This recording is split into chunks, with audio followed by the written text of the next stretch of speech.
Okay, let's describe now the hip joint. How do you call the hip joint in anatomy? The coxal, because it's between the coxal bone and the femur. So coxofemoral articulation. What are the articulating surfaces in here? Well, let's start with the coxal part. So the coxal, this here is the acetabulum located in the, I don't have it. Okay, located in the coxal bone. Compare this to the glenoid cavity. Can you see the depth of this in the almost flat glenoid cavity? So this is a real socket. This is, again, just like the shoulder, a ball and socket articulation. Look at the head of the femur. It's almost a complete ball, right?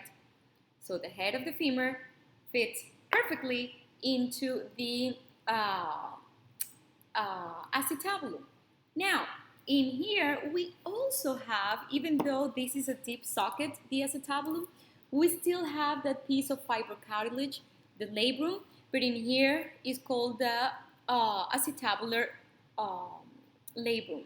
And again, it makes deeper this, this cavity.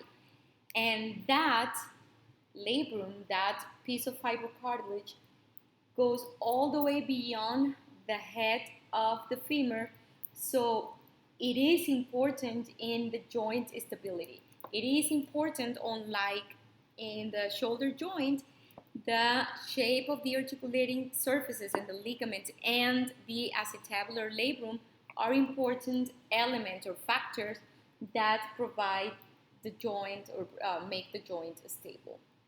Okay. What else? Okay, what do we have? What else do we have? We have superficial or keeping these two joints, two bones together. We have a capsule like that, okay? And the capsule attaches in the rim, in the border of the acetabulum and all the way to the neck of the humerus, of the femur. Now, look in here. Both articulating surfaces again are covered by hyaline cartilage. So we have the hyaline cartilage, which is the articulating cartilage that covers the head of the humerus and the acetabulum. Now, remember that we have fibrocartilage forming the acetabular labrum. Again, we have here the synovial cavity filled with synovial fluid that is produced by the green membrane, which is the synovial membrane, which is the inner layer of the capsule, and the outer layer of the capsule is the fibrous layer of the capsule or fibrous capsule. You see that I'm repeating the same over and over again. The anatomy of all of these of most of the joints, synovial joints of the body are the same with some, differences in each of them. For example, in this one, they have labrum. The other ones don't. Reinforcement. Well, we need some ligaments, right? Let's see the real stuff. So this is, this is the head of the femur. And this is the acetabulum right there inside. Can you see? Can you peek? And this is this piece of fibrocartilage that attaches to the rim. See, this is the fibrocartilage. This is the acetabulum. So this is the acetabular labrum. Now, I want you to show you this in here. Well, in here they cut the capsule. All of this is the capsule. Isn't that beautiful?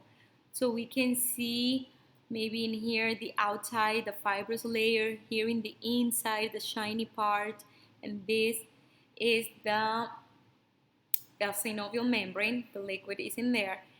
And we're going to have ligaments reinforcing the external aspect of the joint, like in most joints, but also we're going to find intracapsular ligaments. Remember that when we were describing the synovial joints, we said that we can have extracapsular ligaments, the ones located outside the capsule, but also we can have intracapsular ligaments. This is one of those examples. It's a ligament that goes from the head of the femur it has these, can you see this indentation in there? That's the fovea of the femur. And in there attaches a ligament that extends into the, right here, can you see that indentation in there? In here, into the acetabulum.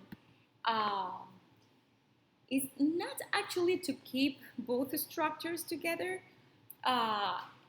It's thought there is just to provide nutrition to the head of the femur. I keep saying the humerus.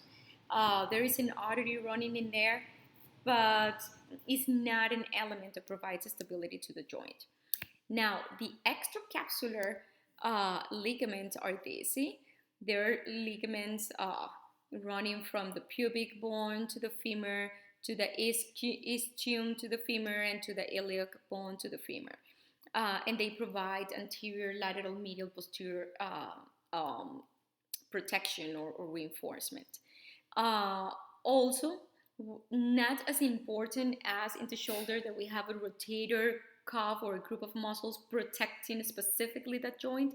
We don't have that in here, but of course, the muscles that are crossing this joint in any direction are offering extra protection. So let's describe now my favorite, the knee joint.